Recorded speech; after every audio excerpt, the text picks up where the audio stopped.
Welcome to sleep with myth. Close your eyes and let the light fade behind your breath.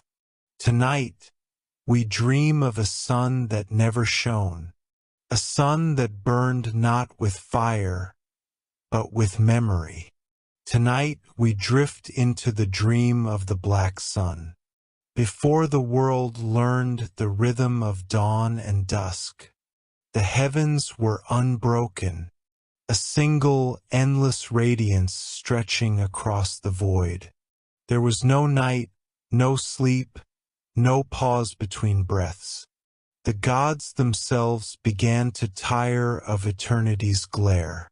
It was then that the first shadow was born, not from darkness, but from exhaustion. The sigh of light turning inward, the first dream of shade. The shadow grew beneath the sun like a seed under flame, and in its silent cradle something stirred. It was not evil, nor was it good. It was balance seeking form. The sun did not see it at first. It had never known reflection, never questioned its blaze. But one day, the sky rippled, a wave of dimness crawling across the edge of eternity. Birds fell silent.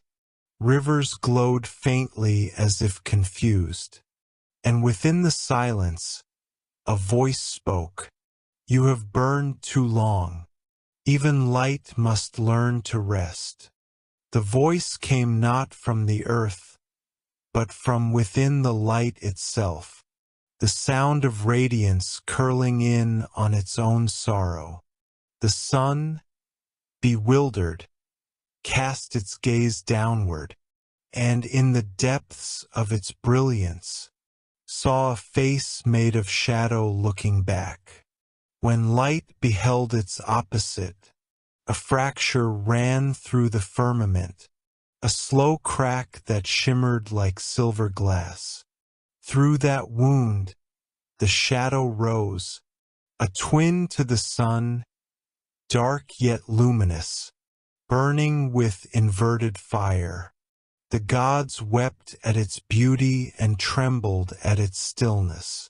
They called it Zyra, the black sun, a name meaning the dream of light that turned away. For a moment, the two suns faced one another, gold and black, each perfect, each incomplete. Between them hung the first twilight, a bridge of memory between brightness and forgetting. The first mortals, who had never known the dark, stood upon the trembling earth and raised their hands. They thought the heavens were bleeding, that the golden light was dying. But as the black radiance touched them, they did not vanish. Instead, they felt peace. For the first time, they could see the stars. They could sleep, and they dreamed of things that were not yet born, of fire that could warm, not just burn, of words that could soothe, not just command. The gods looked down and understood. In losing half the light, the world had found its soul. But the golden sun raged, its brilliance twisted, sharp and jealous. How dare my shadow become a god? It roared. Mountains cracked under its fury. The seas boiled with its grief. The black sun did not answer. It only pulsed, slow, deliberate, its glow like embers cooling after centuries of storm. You mistake silence for surrender, it whispered. I am not your end. I am your echo. And so, for one eternal instant, the golden sun closed its eyes. The world gasped. Light fled, but heat remained. A burning void, a memory of radiance without form. In that breath between seeing and not seeing, the black sun shone alone. Its fire was soft, but it carried the sound of dreams, the hum of stars, the heartbeat of the first night. The mortals watched, unafraid. They called it the day that forgot the light, but in truth it was the night that remembered warmth. The wind quieted. The first sleep fell upon creation. And beneath the black sun's calm flame, the gods closed their eyes and dreamed for the first time. When the golden sun closed its eyes, the heavens held their breath. The world drifted into a twilight that never ended, a hush so vast that even the stars dared not move. For the first time, light dreamed. In its sleep, it saw what it had never seen before, the faces of those who lived beneath it, their fears, their prayers, their small, quiet hopes.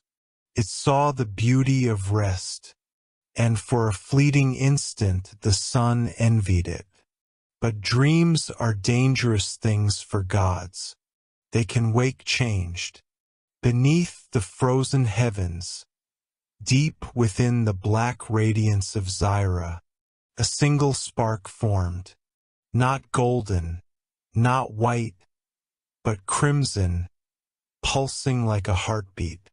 The black sun looked down upon it and whispered, "You are what I could not be, warmth without arrogance." The spark shivered, answering in a voice of flame and whisper, "Then let me burn what pride forgot to love." Thus the first ember was born. The memory of light carried by shadow fell from the sky, spiraling like a drop of molten night, until it touched the sleeping earth and vanished into its heart. The mortals felt it before they saw it. The ground began to glow from beneath their feet, not with heat, but with longing. From caverns and cracks, the first fires bloomed like flowers in reverse, petals of flame unfurling inward, not outward. Wherever the black sun's glow fell, the earth began to breathe in slow, red pulses, and within those breaths, the mortals found courage. They learned to build small circles of warmth against the endless dusk. They gathered around them, telling stories of the twin suns, the proud one above and the dreaming one that burned from within. They named the ember Tirna, the breath beneath the shadow. Far beyond the clouds, the golden sun stirred in its slumber. Dreams had changed it, softened its rage, but not its pride. When its eyes opened once more, the world below was no longer its own. There were fires that did not depend on it. There were hearts that glowed without its gaze. The sun's light fell like judgment, and the air turned white with sorrow. "They have stolen my flame," it thundered. "They have learned to burn without me." The cry split the twilight, and the black sun, high in its silent throne, whispered back, "No, brother. They have learned to remember you." The duel of radiance. The sky tore in half. One side blazed gold, the other bled black. Between them, the world shivered, caught in the storm of two forgotten dreams. The gods fled. Mountains fell asleep mid-cry. Oceans rose not to drown, but to listen. The suns circled each other. Two hearts made of eternity, each desperate to prove its truth. Light and shadow collided in waves, forming auroras that sang across the horizon like morning bells. The mortals fell to their knees. They did not pray. They only whispered one word, "Balance." And in that word something happened. The ember within the earth stirred again. A small, red heart that had listened to every scream in silence. It rose from the soil, unseen but felt, a warmth that spread through roots and bones alike. When it touched the edge of the warring skies, both suns paused, for in that single glow, they saw themselves, not as rivals, but as reflections. The golden one burned brighter, the black one deeper, until both began to fade into one another, like day and night learning to share the same breath. And from their joining, the first dawn was born, not of light alone, but of memory. The world exhaled. The sky cleared, though no one could tell what color it truly was. The mortals opened their eyes, and the fire at the heart of the world whispered to them, "You live between suns. One teaches you how to see, the other teaches you how to sleep." Remember both, and you will never be lost. And so they built their lives by rhythm. Work beneath the golden, rest beneath the black, and dream in the glow between. Above them, the twin suns pulsed in harmony. Neither ruled, neither bowed. And in their silent orbit, the world finally found its peace. In the quiet that followed the great union, the sky hung in a fragile balance. The golden sun rose, the black one followed. Two heartbeats, out of rhythm yet bound by the same pulse. The mortals called this rhythm the turning. Each dawn was slower, each dusk softer. And though peace had been won, the air still trembled, as if the world itself feared to exhale too loud. From the mountains to the frozen seas, a whisper began to spread. The suns are watching each other's dreams, but even peace casts a shadow. Beneath the glow of the twin heavens, small fractures opened in the fabric of day. The shadows were not dark, not yet. They shimmered, alive, like the afterimage of light on closed eyelids. And in them echoes began to speak. The first shepherd to hear them fell to his knees. The voice was neither God nor demon, but something older than both, the residue of creation's first sigh. We remember what you have forgotten, the shadow said. Every peace is paid for in silence. Every silence hides a truth. The man rose trembling. His reflection lingered in the light behind him, and when he turned to look, it smiled on its own. One dawn, the suns crossed paths. For a single breath of eternity, one devoured the other, and the sky turned black as memory. From that sacred overlap, a sound was born. Not thunder, not flame, but a hum that rolled through the marrow of every living thing. The mortals clutched their chests. The gods froze mid-sentence. Something had awakened. When the eclipse passed, a third light flickered faintly in the heavens, a ring of shadow aflame, circling both suns, pulsed once, twice, then vanished. The world named it the Echo. It was not seen again, but it was felt, in the way fire burned gentler, in the way water shimmered longer before sleep. 4.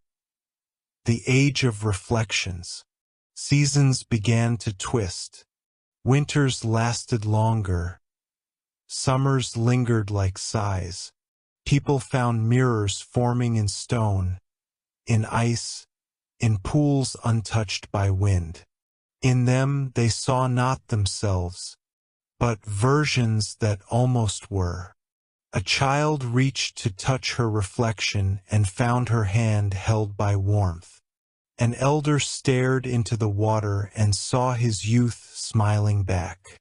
And every time someone met their own gaze, they heard a single question echo softly through their thoughts. Which sun made you? The priests of the old light wept. The followers of shadow sang. But the wisest said nothing, for they understood both questions were the same.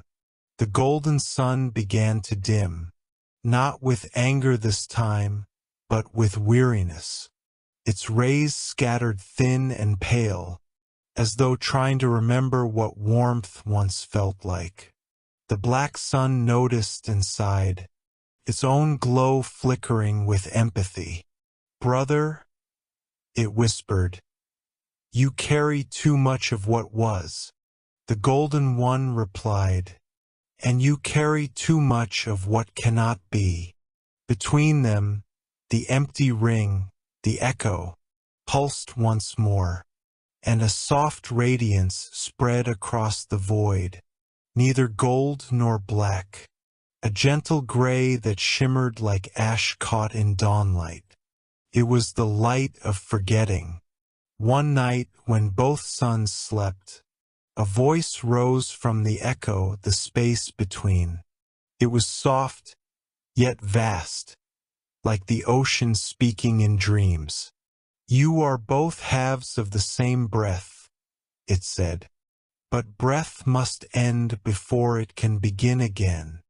The suns trembled. They felt their flames flicker, not from weakness, but from understanding. Then let us burn, said the black sun, and in our burning, may the next dream find balance. Yes, said the golden sun, let us become the fire that teaches rest. And the heavens quaked. For the first time, light and shadow chose to fade. Together, the mortals awoke to silence. The sky was neither bright nor dark, a soft, endless twilight, woven from memory and promise. The fires of Tirna glowed within the earth, their warmth steady, alive, patient. Above them, where the suns had been, a faint ring shimmered, a wound healed, a circle completed. And within that circle, a single spark remained, not gold, not black, but the color of stillness. The world looked up and felt peace. The dream had not ended. It had only learned to whisper. When the suns were gone, the sky became a vast mirror of quiet light. It glowed softly, not from any source, but from all that it remembered. The mortals awoke to find their world transformed. No shadows stretched upon the ground, for there was no sun to cast them. Yet the air shimmered with a subtle rhythm, a pulse that rose from the soil itself. The fires of Tirna, the breath beneath the shadow, still glowed beneath the earth, and each night their warmth reached upward, weaving through roots, rivers, and dreams. Those who listened closely could hear whispers, moving through the earth like music through glass. It was the memory of the suns, softly teaching the world how to exist without sight. The first of the children of twilight were not born, they awoke. Their eyes opened to a world neither day nor night. Their skin glowed faintly as if lit from within. They could see in both directions at once, forward into what was coming, and backward into what still lingered. Their voices were low, like wind over calm water. When they spoke, light bent around them, and shadows listened. The mortals feared them at first, thinking them remnants of gods or fragments of dreams. But soon they saw, where the twilight-born walked, crops grew deeper, rivers cleared, and even the old fires burned steadier. They were balance made flesh, neither light nor dark, but the heartbeat between. Yet peace never remains untouched. The priests of the vanished suns could not accept this new order. They whispered that the twilight-born were thieves, children of blasphemy, stealing from both heavens. And so they built the Veil of Memory, a vast structure of mirrors and crystal, designed to catch the faint reflections of the lost suns. They prayed to the veil, hoping one day to bring the old fire back. But each night, the twilight-born stood before it, silent. They did not destroy it, for they understood. Even longing has a place in balance. Instead, they touched the glass, and wherever their fingers met its surface, the reflections turned to water, rippling gently, as if sighing in relief. There came a day when the earth itself began to dream. A river, ancient and slow, awoke beneath the sky. Its waters glowed with the same gray light that filled the heavens. It spoke in ripples and murmurs. The suns sleep, but their dream has no end. I carry their memory within my current. Those who walk beside me will hear what even gods have forgotten. The twilight-born listened. They built no temples, offered no prayers. Instead they walked, following the river wherever it curved. Along its banks they carved symbols into stone, not to worship but to remember. Each carving glowed faintly, like embers hidden beneath frost. Together they formed the first script of the twilight tongue, a language that could be read only in silence. One night, the oldest of the twilight born, a woman with eyes the color of stormlight, stood upon the shore and looked into her reflection. The water spoke back. "Do you remember what you were before the suns?" She shook her head. "I remember only warmth and the sound of breathing." "Then you remember enough," said the river, "for the world will soon forget even that." And as she watched, her reflection stepped out of the water, perfect twin, but with eyes of pure darkness. The two embraced, and when they did, a pulse moved through the air so deep that even the stars seemed to listen. The mortals would later call that night the joining, the moment when flesh and shadow learned to live in the same breath. Far beyond the twilight the gods dreamed.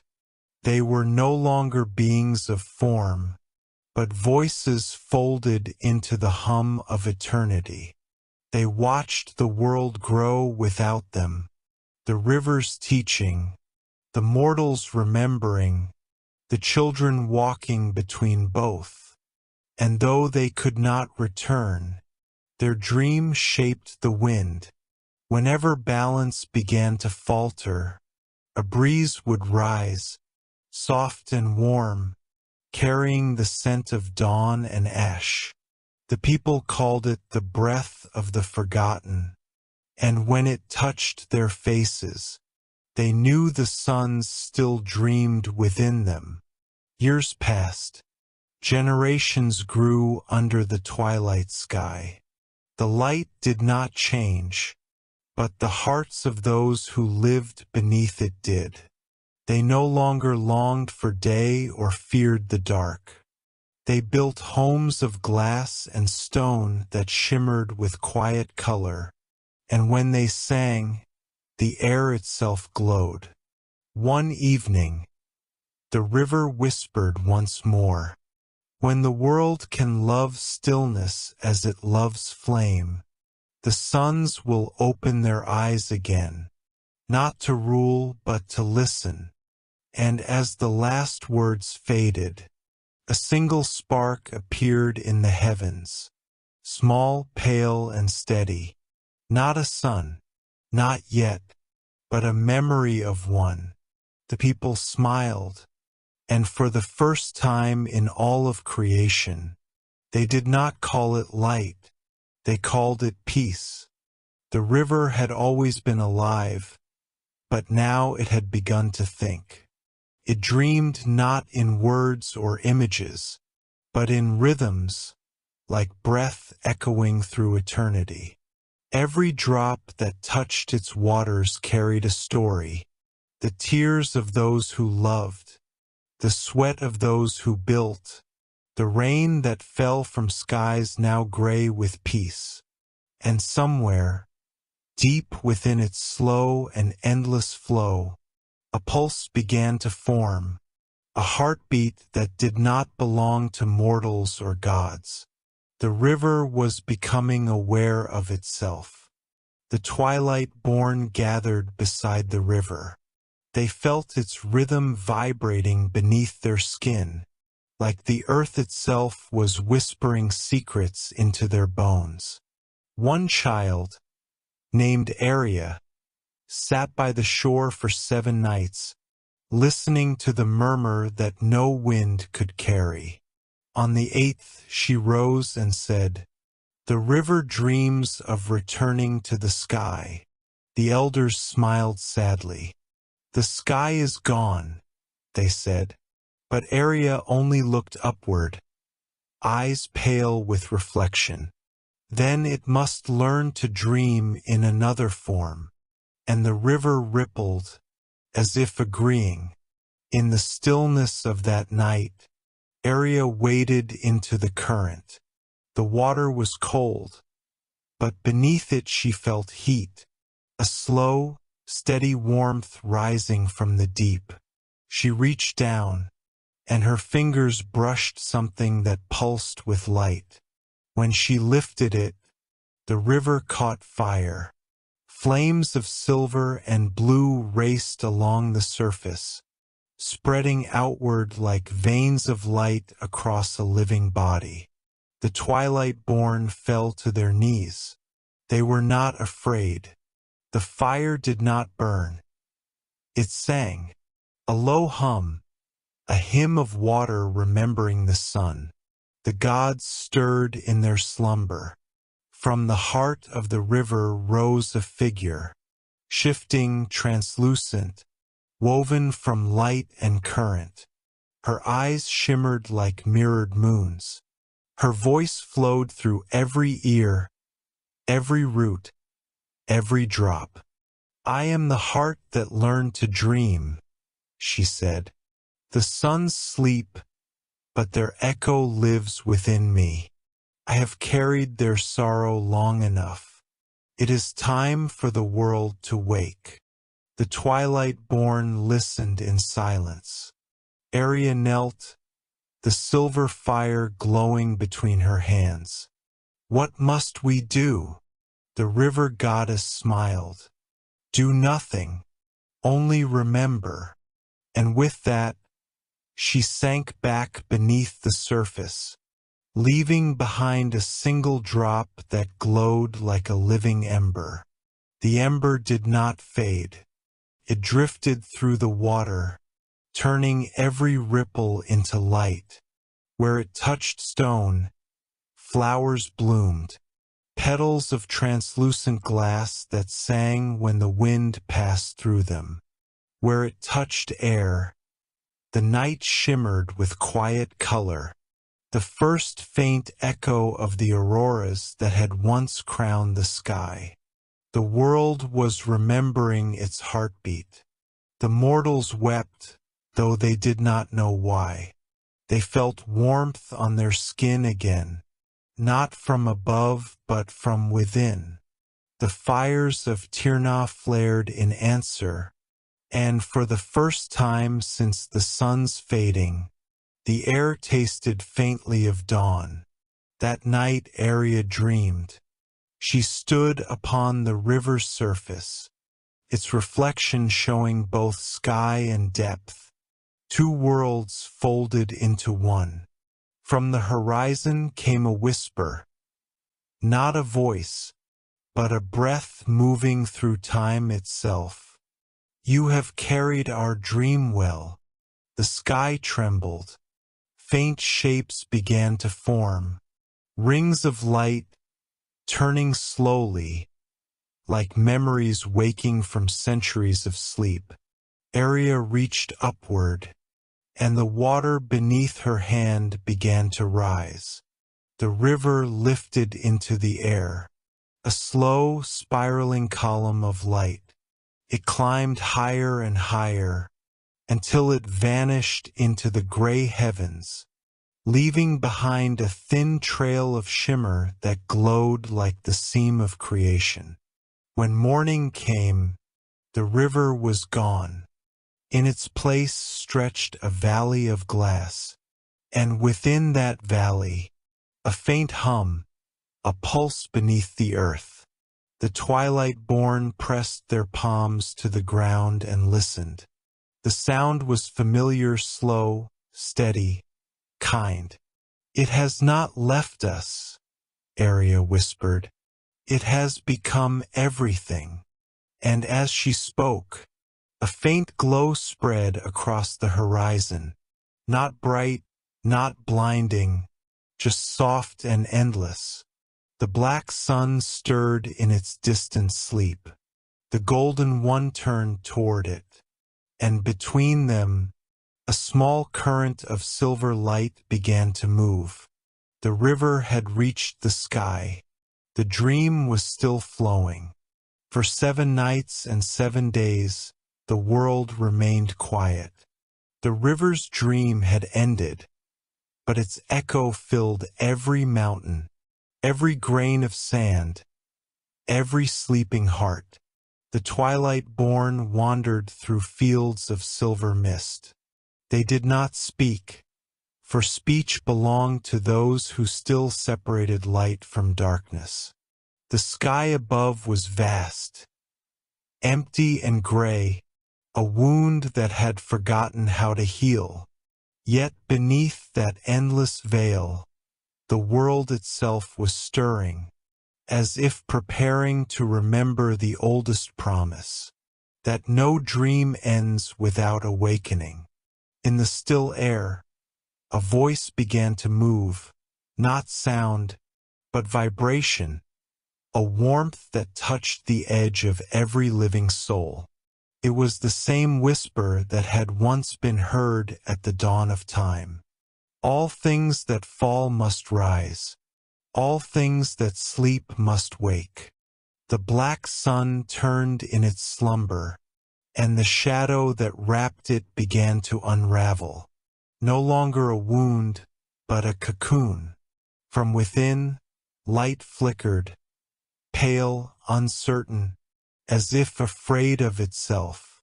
And then, slowly, the darkness caught fire.